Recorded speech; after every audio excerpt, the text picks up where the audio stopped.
मुंबईचे शिवसेनेचे उपमहापौर संजय घाडी सध्या आपल्या सोबत आहेत आणि संजय घाडी हे सध्या मुंबईतल्या नाले सफाईच्या दौऱ्याला आलेले आहेत। सध्या आपण ज्या ठिकाणी आहोत त्या ठिकाणचा नाला तुम्ही बघताय, कुर्ला पश्चिम या भागातला हा नाला आहे आणि अद्यापही नाले सफाई पूर्ण न झाल्याचं चित्र मुंबईत अनेक नाल्यांमध्ये बघायला मिळते। अर्थात नाले सफाईची कामं ही प्रगतीपथावर आहेत। सध्या भाजप आणि शिवसेना या दोन्ही पक्षांकडून दोन वेगवेगळे नाले सफाई पाहणी दौरे आयोजित करण्यात आलेले आहेत। संजयजी, खरं तर तुम्ही उपमहापौर आहात आणि जे सत्ताधारी आहेत अर्थातच त्यांमध्ये देखील तुम्ही आहात। मित्रपक्ष भाजप मात्र वेगवेगळ्या पद्धतीने नालेसफाईचे पाहणी दौरे करताय। सध्या तुम्ही सुद्धा दौऱ्यावर आलात, काय चित्र बघायला मिळतंय? मी आता सध्या आहे कुर्ला साकीनाका येथील सफेद नाला, जो मोठ्या नाल्यामध्ये त्याचं गणना होते। आज माझ्यासोबत प्रभाग समितीचे अध्यक्ष आमची शिंदे पक्ष साहेबांच्या नेतृत्वाखाली आमची शिवसेना आहे, त्याचे अध्यक्ष प्रभाग समितीचे विजय शिंदेजी आहेत, वॉर्ड ऑफिसर आहेत, SWDचे अधिकारी आहेत, वॉर्डचे अधिकारी आहेत आणि अतिशय दयनीय अवस्था आपण इथे पाहतो आहे। ह्या सफेद नाला नंबर 11, 10 याच्यामध्ये आपण फ्लोटिंग ऑड आर्टिकल्स आपण पाहतो आहे। त्यातलं गाळ इथे काढलेला आहे बराचसा, परंतु लोक आजूबाजूची जी कमर्शियल युनिट्स आहेत इथले त्या थर्माकोल, प्लास्टिक, अमुक तमुक सगळा कचरा या नाल्यात टाकतात। त्यामुळे हा नाला दोन दिवस आपण साफ केला तरी तिसऱ्या दिवशी परत ती स्थिती असते, अशी माहिती या इकडच्या आपल्या अधिकाऱ्याने मला दिलेली आहे।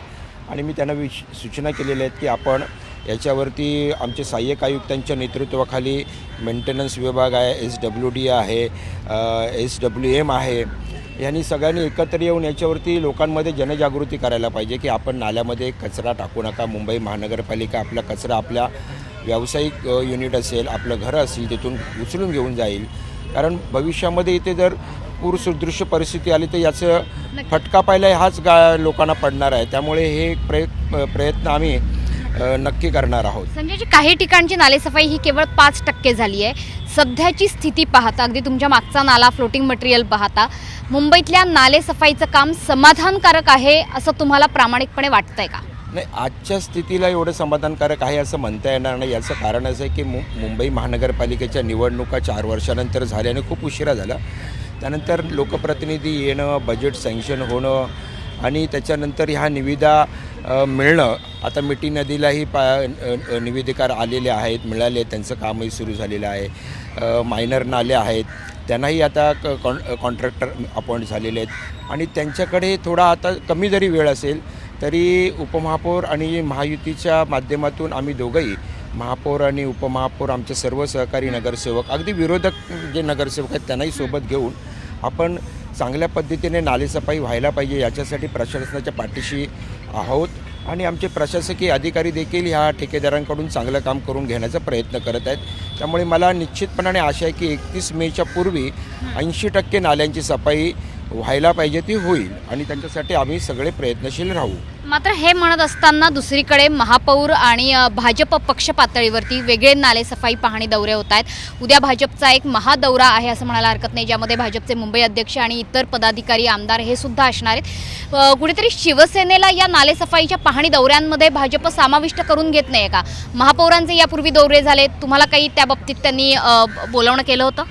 नाही, महापौरांनी त्यांचे जे 2 दिवस नालेसफाई पाणीचे जे काही दौरे झाले त्याची मला काही कल्पना दिली नव्हती। खरं तर त्यांनी द्यायला पाहिजे होते। महायुती म्हणून आपण मुंबई महानगरपालिकेमध्ये निवडून आलेलो आहोत आणि आपण काम करतो आहोत, तर एकमेकाला आपण विचारलं पाहिजे। आज इथे मी येणार आहे, मी रात्री कल्पना महापौरांना दिली की एल विभागामध्ये माझा पाहणी दौरा आहे, तसंच त्यांनी देखील आम्हाला आमच्या सर्व पदाधिकाऱ्यांना सांगायला पाहिजे आणि एकत्र मिळून एकजुटीने आपण जर काम केलं, नियोजनबद्ध जर काम केलं तर प्रशासनाला देखील सोपं पडते गतीने काम करायला। त्यामुळे पुढे भविष्यामध्ये व्यवस्थित होईल।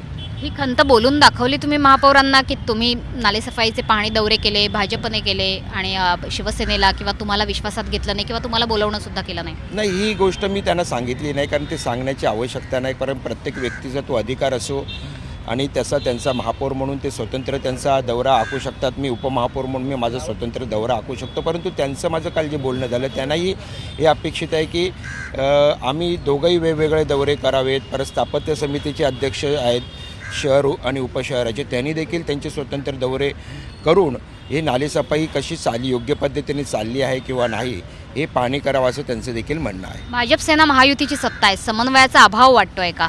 उपमहापौर महापौरांमधला संवाद कमी आहे का? नाही, संवाद आमच्या दोघांमधला अतिशय उत्तम आहे. आपण बजेटमध्ये पाहिलं असेल, दोघांनी अतिशय चांगल्या पद्धतीनं खेळीमेळीच्या वातावरणामध्ये अर्थसंकल्पीय चर्चा, मॅरेथॉन चर्चा आपण पाहिली आणि ती यशस्वी आम्ही दोघांनी सभागृह चालवून आपण पूर्ण केली. याच्या पुढे आता जे काही आहेत, आता नालेसफाईचं एक थोडं सांगणं होतं, ते सांगायला पाहिजे होतं. आता आपल्या माध्यमातून त्यांना निरोप पोचला असेल तर ते थोडं दुरुस्ती करतील आणि मीही दुरुस्ती करू आम्ही. कारण कसंही महायुती म्हणून आम्ही निवडून आलेलो आहेत. मुंबईकरांना महायुती म्हणून आम्हाला दोघांनाही रिझल्ट द्यायचा आहे. त्यामुळे कोणी कोणाला डावलून चालणार नाही, डावलता कामा नये असं माझं या ठिकाणी म्हणणं आहे. त्याच्यामुळे भाजपने शिवसेनेला डावलून चालणार नाही. महायुतीची मुंबई महापालिकेवर सत्ता आहे, त्याच्यामुळे नालेसफाई पाहणे दौऱ्यावरून आता भाजप आणि शिवसेनेमध्ये कुणाला ना कुणाला डावलण्याचं राजकारण सुरू झालेलं आहे का, अशी चर्चा सध्या राजकीय वर्तुळात सुरू झालेली आहे. त्यामुळे निलेश सामंत पाठक, झी 24 तास, मुंबई.